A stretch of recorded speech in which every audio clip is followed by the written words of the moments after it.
So we're going to speak about our respective organizations, and I'm going to go first.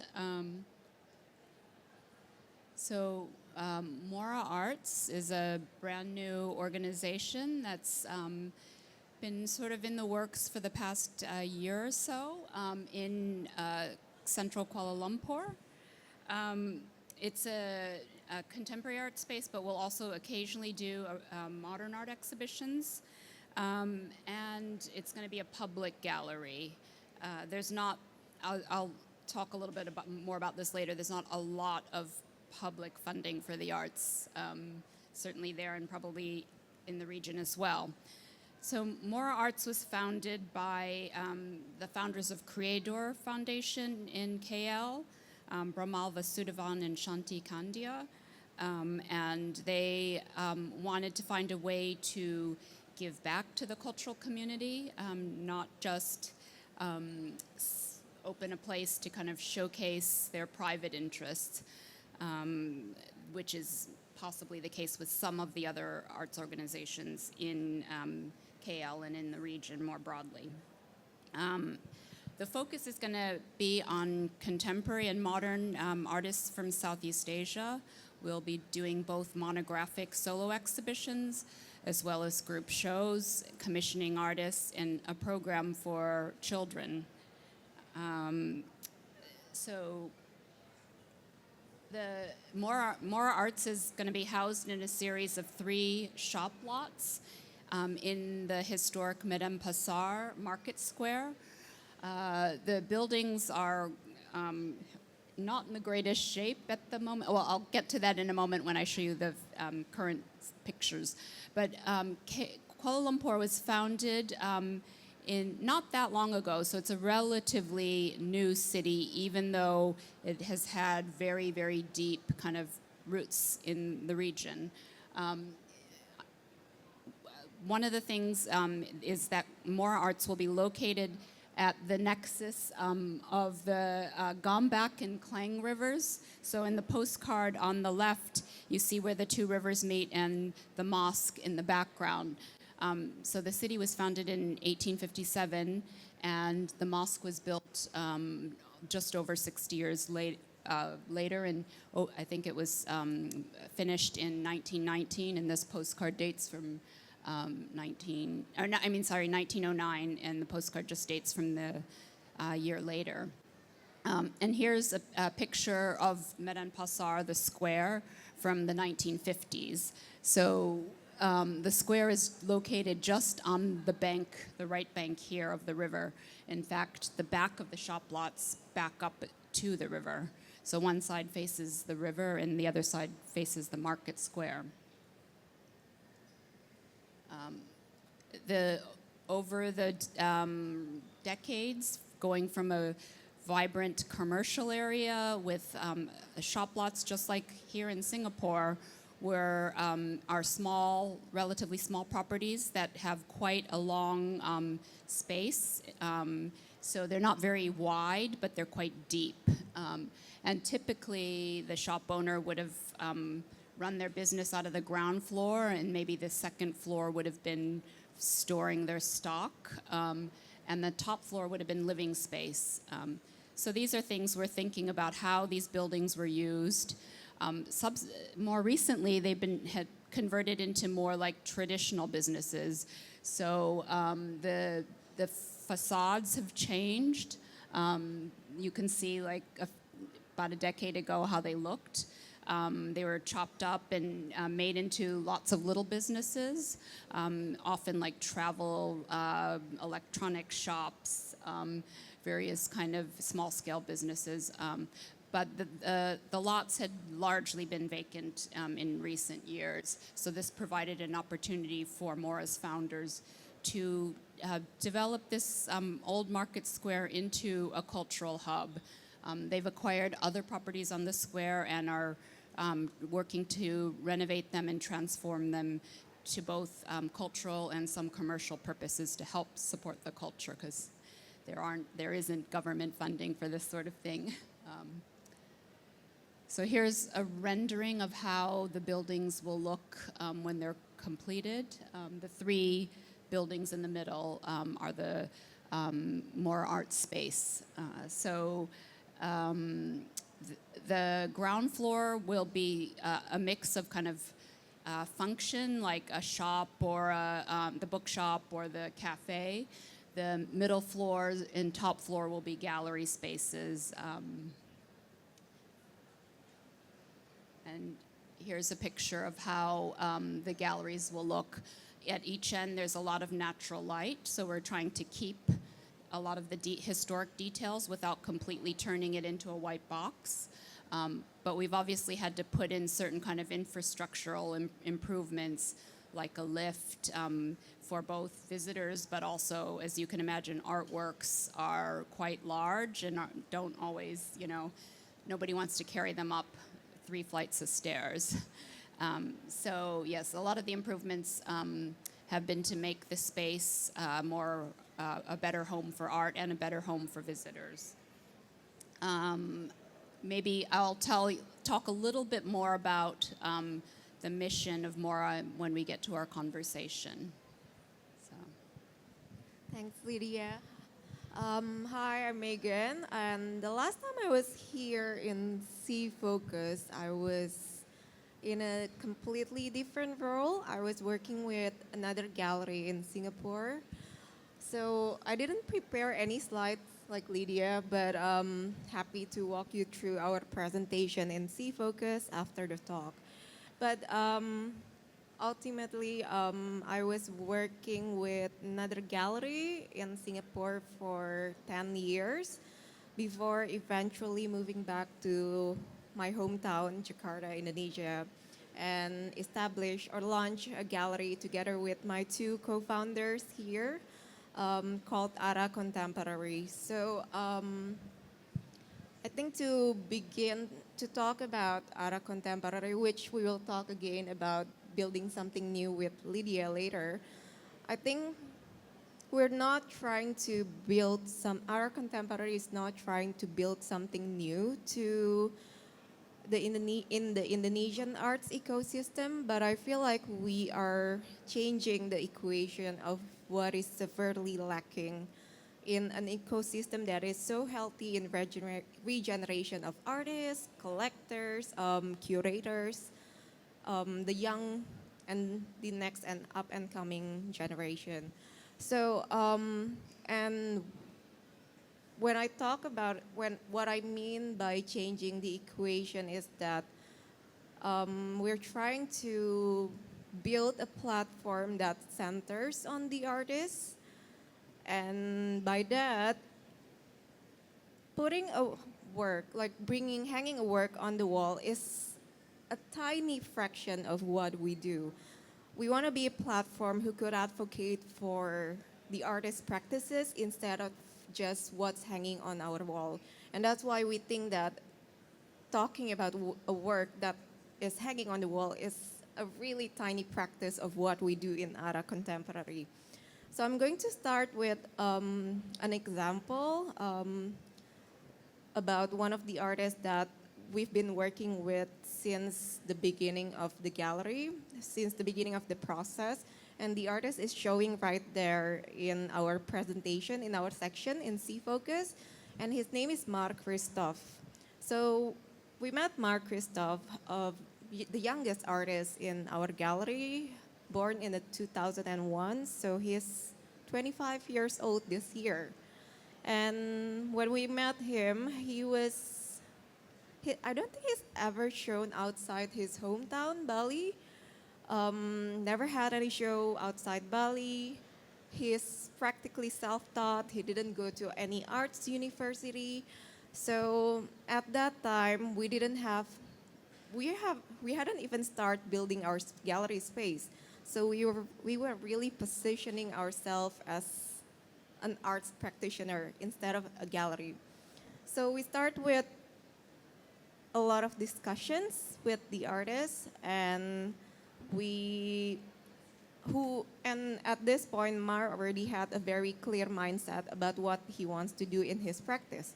So we started building like a checklist or goals or wish list, I guess. And by working together, we have been able to take some of those checklists. The first one being a show outside his hometown, Bali.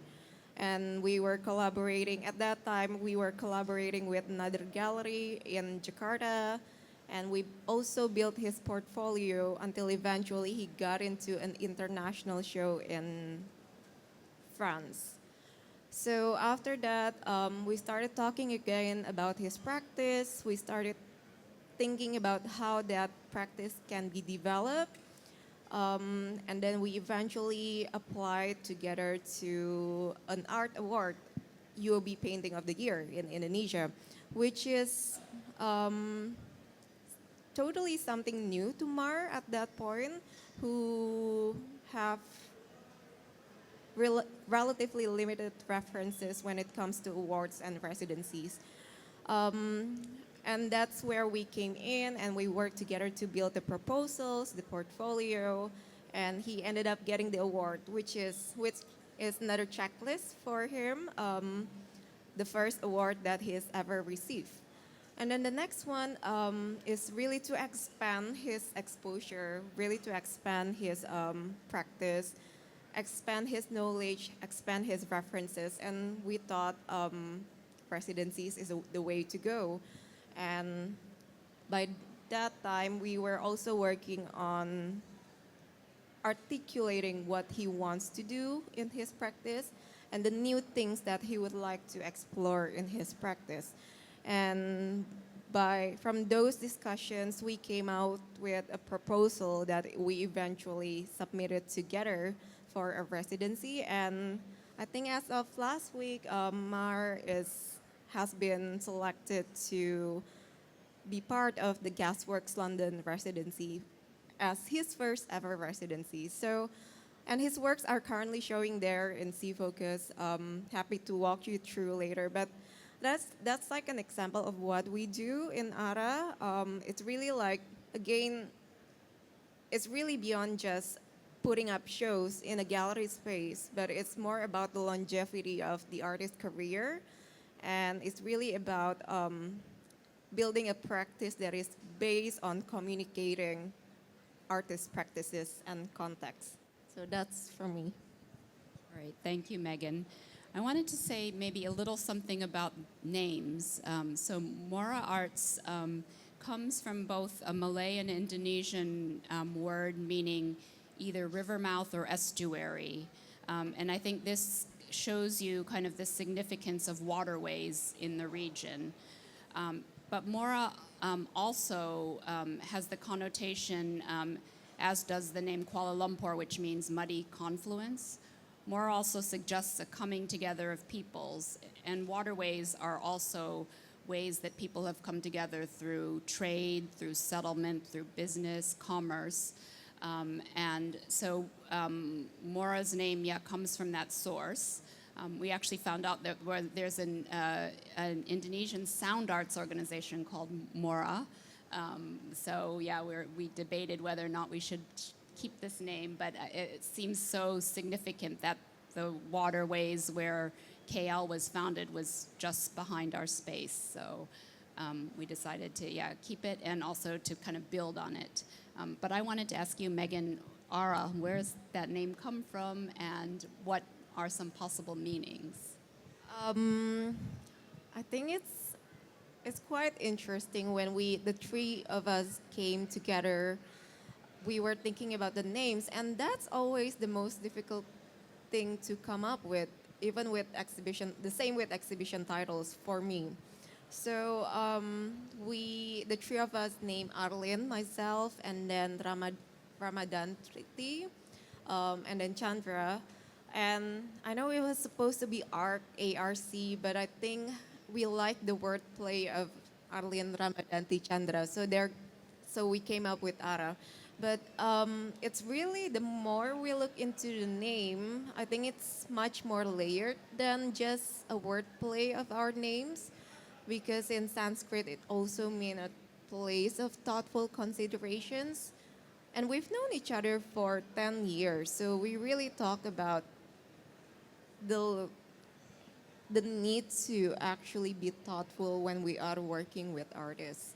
And that's why we thought, oh, the name's really fitting to what the gallery is envisioning, and that's why we went ahead with the name, Ara. Right. Yeah. And maybe another thing that I thought would be great for us to talk about is a little bit more about the kind of ecosystems in our regions. The arts ecosystem in Malaysia is probably, I don't know if it's not as developed as in Indonesia. Maybe some parts of it are, but other parts of it not. So, for example, there isn't a lot of, as I alluded to earlier, public funding for the arts. There are some initiatives like to fund very specific things like digital engagement or things that may lead to kind of business development or heritage initiatives. But there isn't like this equivalent of like a National Arts Council that funds all the kind of smaller organizations. But there is quite a rich and diverse, I would say, ecosystem in terms of their artists. There's artist-run spaces. There are commercial galleries, and some of them, like Wailing and Backroom and A+ have participated or had previously. I think Wailing is maybe the only one of those three here this year, but the others have been here in previous years. There are also national museums, like a fantastic Islamic Arts Museum and a National Gallery.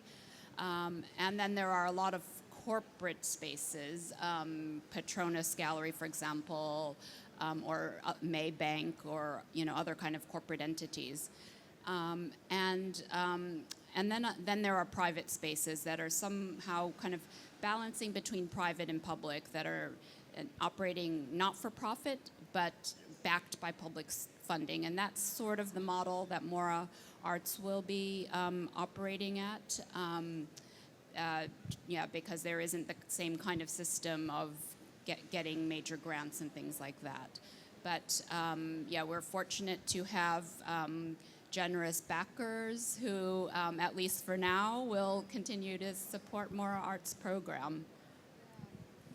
I would say that it's quite similar between Jakarta and between Indonesia and Malaysia. We do have amazing national museums, Museum Fathahillah, and then archival museums that shows archives.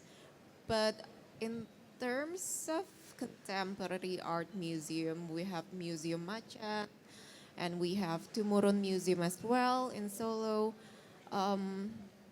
But I guess we don't have a state-funded museum that is especially for contemporary arts. However, when it comes to funding, we've been facing the rise of fundings that are allocated by the government. And as of recent, we have Manajemen Talenta Nasional, which is called MTN. So the organization funded by the government has been supporting a lot of initiatives and projects for artists, Indonesian organizations to take part or to develop their programming locally and internationally. So I think when it comes to state funding, we've been looking at some progressions.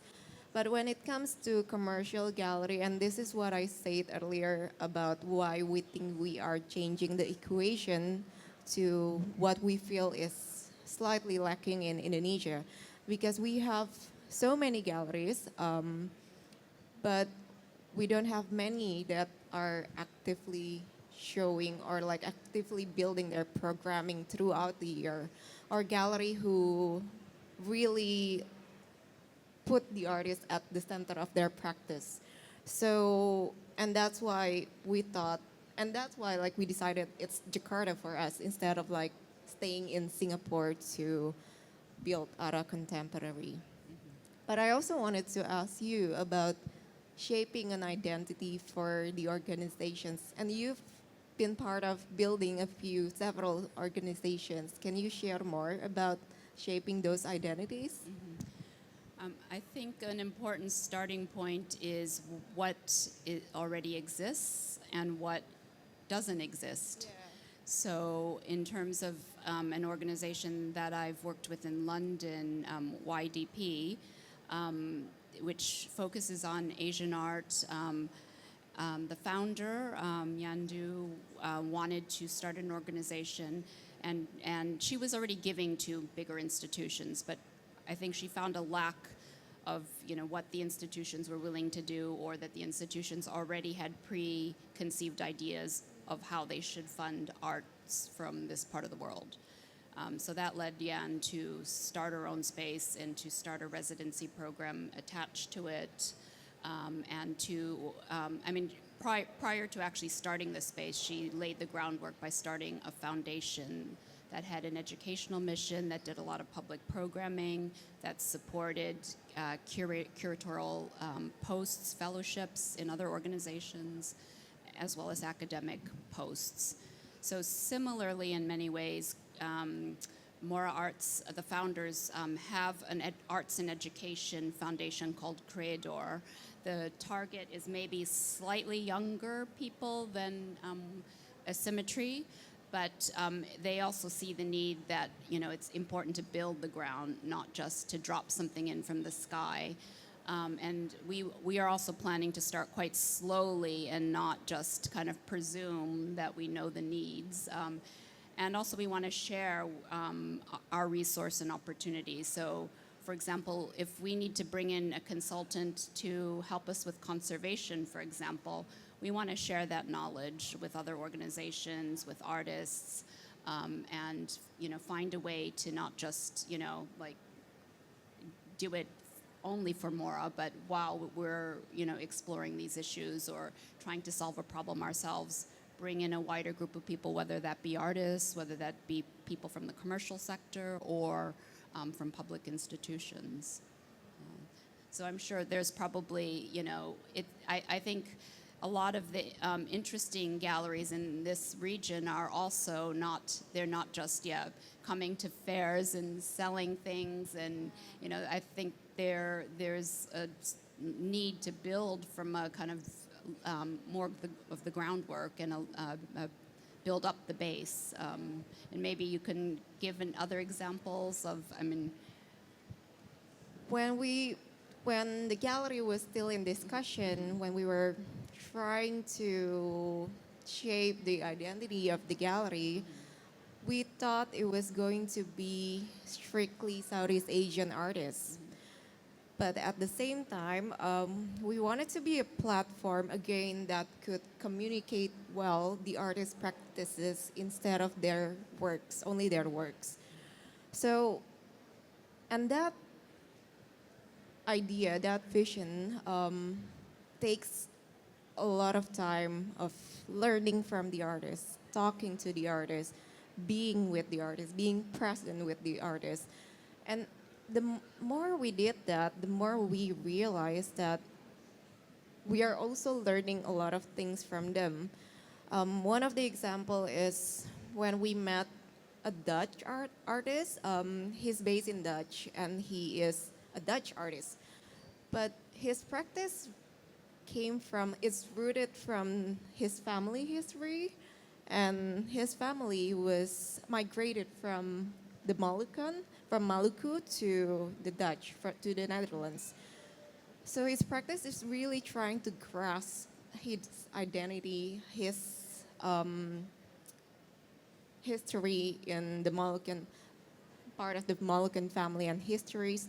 So by learning that, we decided that it needs to be expanded from just about Southeast Asian artists, but also the context. And that's when we decided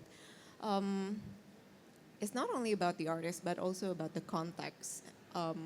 So yeah, that's how we decided it's beyond just the artist itself. I think in terms of Mora's program, a lot of the cues we're getting, you talked about context. Context is very important. And while some of the things seem like, you know, maybe very contemporary, once you dig a little bit deeper, these things go, you know, to the root of a place.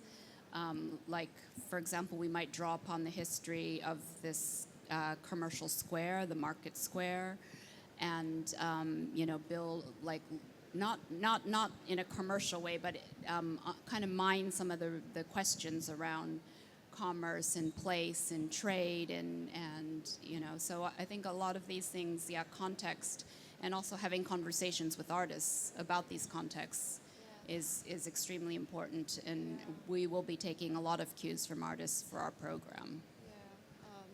I think that's also what we felt so different from our past roles before ARA. I think this time around, we really wanted to highlight and be a platform for these artists instead of just a gallery that shows artworks. So, yeah. Or even worse, I mean, I know commercial galleries call art sometimes inventory. Yeah, the art shops. Yeah. Art shops, yeah. Is it time for a question? If there's we any? can take questions. What time is it now? Yeah.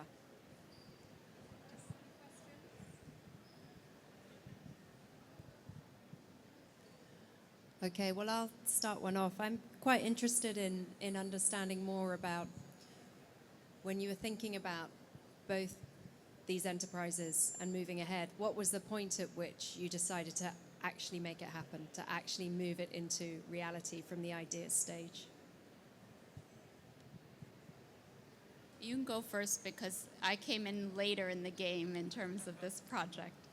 Mine is quite personal, but Zoe is here, so I can talk about it. So I remember, like, in my bio, I mentioned that I was part of the first cohorts of Cultivate by Intangible Institute. I remember the first day I was in Bangkok for the week-long study. I came to Zoe and I talked to her about how frustrated I was about wanting to prioritize Southeast Asian artists, wanting to advocate for them more in an organization that doesn't necessarily put Southeast Asian artists at their priority. And at that time, Zoe told me, you should just fight for it. And that was like the minute, to me, that was the minute, that, oh yeah, I think I should. And that was like when, obviously we were already in a talk with my co-founders, but there were still some hesitations from my end, personally for me. And when I heard that from Zoe, I was like, just do it. My situation was maybe somewhat different. A year ago, I was on a research fellowship in Southeast Asia, and I had spent a couple of months traveling around the region. I returned back to London, and somebody from a gallery asked me, I know you just came back from Southeast Asia, would you consider curating a show for an organization that's being developed there? I said, sure, I'd be happy to talk about it. And then, the conversation, once it got started, turned into a completely different conversation. It was not just about curating a show. It was about, would you like to help us start up this new organization? And I had worked in institutions and institution building in the US, in the UK, and I think institutions in that part of the world are in a bit of a crisis, frankly.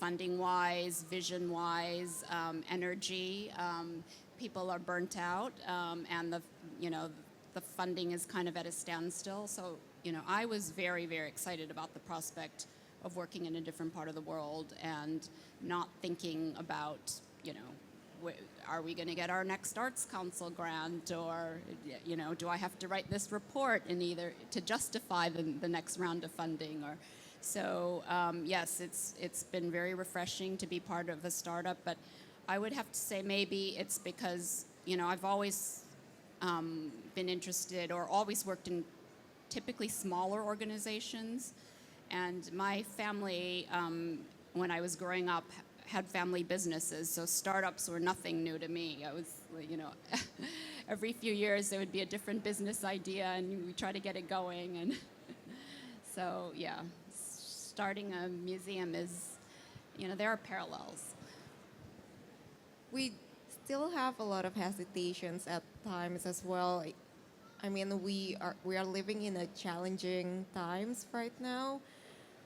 But we ask ourselves so many times, it's so easy for us to gain more profits, let's say, or like have a faster turnover. But that just means that it's betraying our vision and what we want to do when we decided to build the gallery. So I think we are learning as we go, and we are also learning with the artists, for the artists. So. Yeah, I think we don't have to follow the old models. And, you know, this session is called Building New Nodes. And we should think of the new nodes as not just simply a surface thing, but how can we put down deeper roots and both kind of make those roots stick and enable us to reach further across the region, create opportunities for the artists that we're working with.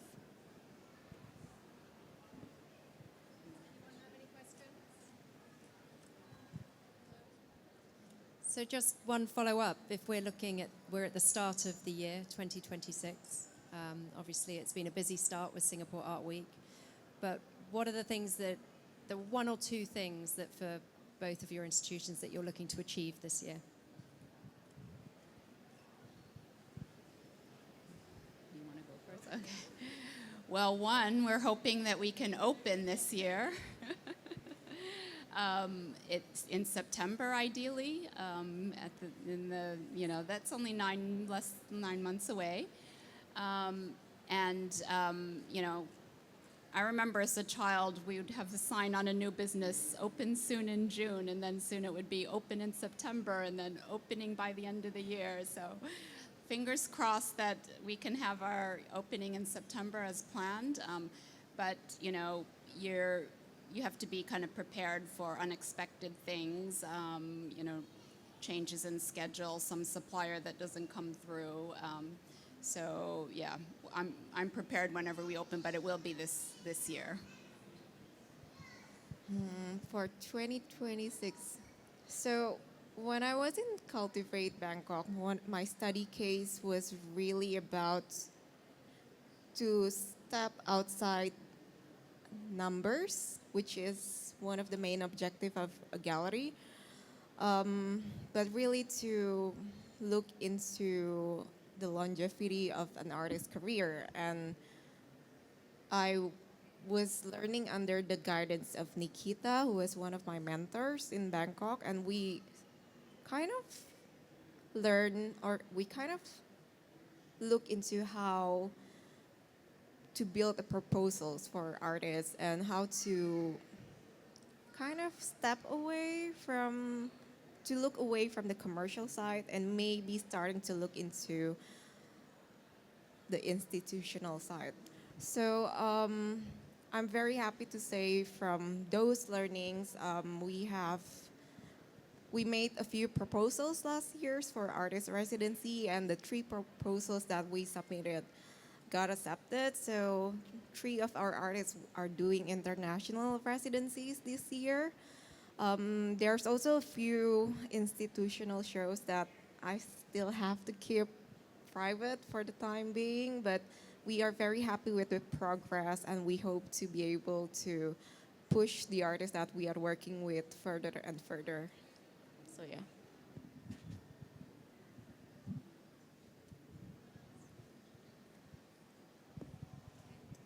Well, thank you so much, Megan and Lydia, for joining us today and sharing the inspiring journeys that you're both on in different ways in different markets, but equally important to providing a platform for artists to have their work shown not only within their location, but also outside. It's wonderful to hear more about what's happening in the region, particularly as we stand here in Sea Focus and to learn much more. And I do hope to come and see the opening this year, 2026 of Muara.